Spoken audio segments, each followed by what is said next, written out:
thanks for being here. This is Math is for Me with Mrs. B, where we conquer math anxiety. Today we're going to be talking about fraction word problems. We're going to be going over addition, subtraction, multiplication, and division examples. Now, before we begin, I do want to say if you are not ready to jump into the word problems, head on over to my channel. I do have step-by-step examples of all of these types of problems that do not include words. So if you don't feel like you're ready for word problems, go back, look at those steps before watching this video.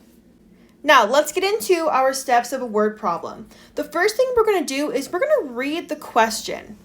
That should be everyone's first step, is to read the question. Then you're going to ask yourself, what is being asked of me? Next, we're going to identify important information.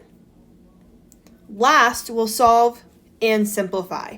And I kind of say 4 and 5 are one and the same because sometimes you don't need to simplify. And it may seem like 5 steps is a lot. However, the first 3 steps is just making sure we understand what is happening in the problem. So let's jump into it. We're going to start off with an addition and a subtraction example. As you can see, I have the fraction word problem steps right on the top to support us along the way. Now, I don't want to take the credit for these examples. I will always give credit where credit is due. And one of my favorite websites is k5learning.com because there's free worksheets for almost everything math related. And this is a great resource for students, parents, and teachers because there's an answer key for all of them. So you can make sure that you're on the right track and doing all the math right. So let's go with our addition example first. The Penguin Nursery is open 2 times a day, 2/3 hour at noon and 5/12 hour in the afternoon. How much is the Penguin Nursery open every day? Great. Let's look at our steps. The first step is to read the question. Perfect. We just did that together. Next is what is being asked of me? Well, questions usually have question marks, so let's look at that last sentence together. The question is, how much is the Penguin Nursery open every day? Perfect. Now let's identify some important information. We're doing math, so usually numbers are pretty important. So let's look at this number 2. The Penguin Nursery is open 2 times a day. Well, this does not actually give us any amount of hours, so this is not going to be helpful to us. However, this 2/3 of an hour, that's specific. That tells us how much of an hour. And then this 5/12 of an hour. We're looking for a total or a sum of the amount of hours that this Penguin Nursery is open, which, can we just stop for a second? Penguin Nursery? This sounds so cute. Can you imagine all the penguins? Oh, penguins are adorable. They're like little animals in tuxedos. Okay, back to math. So how much is the Penguin Nursery open every day? We need to know how many hours. How many hours? And I do say like this wording is a little awkward. It does mean how many hours is it open. So we have 2/3 of an hour at noon. And did you hear how I just said that word and? And 5/12 of an hour. I was very specific with the word and because typically the word and implies addition or finding a sum. And we're looking for a total. Now we're here. The first thing we need is a common denominator. Once again, if you don't know how to find a common denominator, please head over to the Fraction Frenzy playlist on my channel and watch that step-by-step example. Okay, so first we're going to start off by writing all of our multiples. So we have 3 here. We got 3, 6, 9, 12, 15, and a lot more. 12, we have 12, 24, 36, and a lot more after that. But the numbers are getting much bigger, much faster. I see 12 and 12. If you notice, 12 is the first number right here, so we actually didn't even need this whole entire list. I could have just stopped right here and said, oh, look, Mrs. B, 12 is right there, and we would have been done. So that makes it super easy. We really only have to create an equivalent fraction for this first fraction. So we have 2/3, and we needed to have the common denominator of 12. So 3 times what equals 12? 3 times 4 is 12, and whatever you do to one, you have to do to the other. So we have 8/12 here. So now we're going to rewrite our expression right here. We're going to make an equivalent expression. We have 8/12 plus our 5/12. This and this is the exact same thing.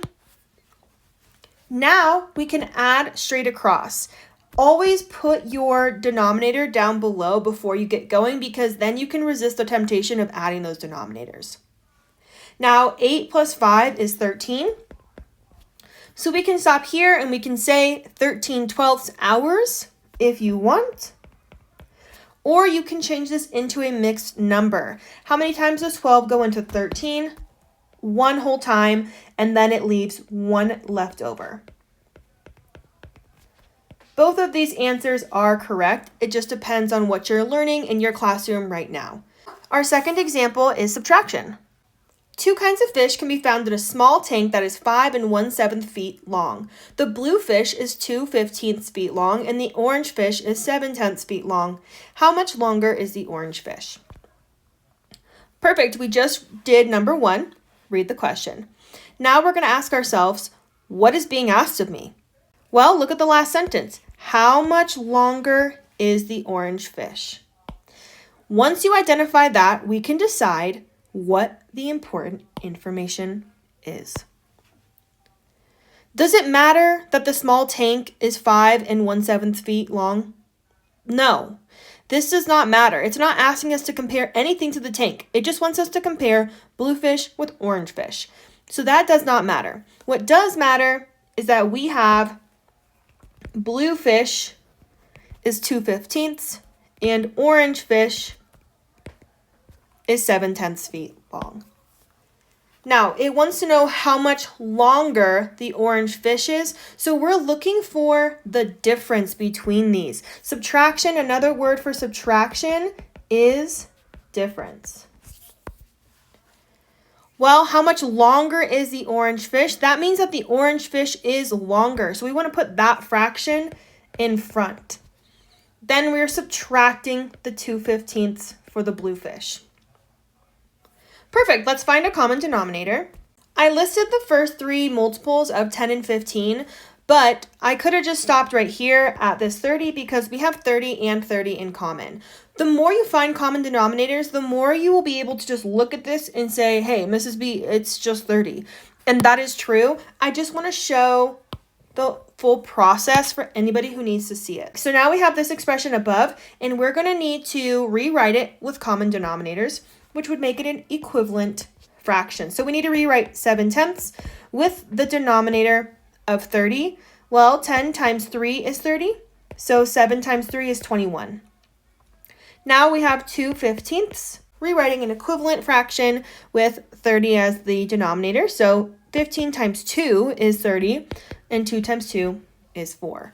So I'm going to put it right up here. We have 21 over 30 minus 4 over 30. Before we solve, we know that we did choose the correct fraction to put in front because this makes sense. This is not going to get us a negative number. We're talking about real live animals. We're not going to have negative fish. So we did good by choosing that one first. If, for example, we do end up getting a weird number at the end, you just know that you need to switch it and you put the wrong fish in front. Now put that 30 below in the denominator right away, and then 21 minus 4 is 17. Can I simplify this fraction? No, I cannot. So how much longer is it? 17/30 feet. So here's one addition example and one subtraction example. Let's look at our multiplication example first. Olivia took out 8 glasses and poured juice from the pitcher. The capacity of each glass is 3/10 liter. If there was enough juice for 6 glasses, how much juice was there? Perfect. We read the question. Now, what is being asked of us? If there was enough juice for 6 glasses, how much juice was there? That's what's being asked. Let's identify the important information. Well, if there were 6 glasses, why does it matter that there's 8 glasses up here? It literally doesn't matter. So that's just another number to make sure you're awake, you're alive, and you're paying attention. The capacity of each glass is 3/10 liter. Oh, that is important.